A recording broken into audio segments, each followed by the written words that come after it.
எளிமையா பழகுவார். எல்லார்கிட்டயும் எளிமையா பழகுவார். ஆமா, எல்லாரும் பழகுறாங்க. தெரியும். ஆமா. என் அன்பு இன்றைக்கு சிறப்பு விருந்தினர் என் அன்பு சகோதர வணக்கம். நான் கன்னியாகுமரி மாவட்டத்தில் இருந்து குளச்சல் பாபு. குளச்சல் பாபு வாங்க வாங்க. சாம்சன் சாம்சன் வாங்க. எப்படி இருக்கிறீங்க பாபு அவர்களே? சின்ன மாமா கேட்டுக்கிறாங்க. அன்பு சகோதரர் இருக்கிறீங்களா? வணக்கம் வணக்கம்ங்கிறாங்க. இருக்காங்க. சின்ன மாமாவா? இருக்காங்க.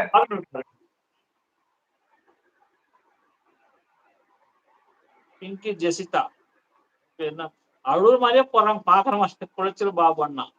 இல்ல அது வந்து இந்த ஸ்மைலிங் இமோஜி தான் வேற வேற விதமா இருக்கும். அதான் ஆனந்த கண்ணீர்ல ஒடுன்னு சொல்லுவாங்கல்ல, அந்த மாதிரி கண்ணு வரும்ல, அந்த மாதிரி எல்லாம் இமோஜி இருக்கும். சிரிக்கிற மாதிரி ஒண்ணு. இப்படி அழுகிற மாதிரி வந்தாதான் கிரையுங்க. இப்படி வர்ற மாதிரி இருந்தா அது ஜோக் சிரிச்சுட்டு சிரிக்கும் போது கண்ணோட தண்ணி வரும்ல, அந்த மாதிரி ஆனந்த கண்ணீர். ஆமா.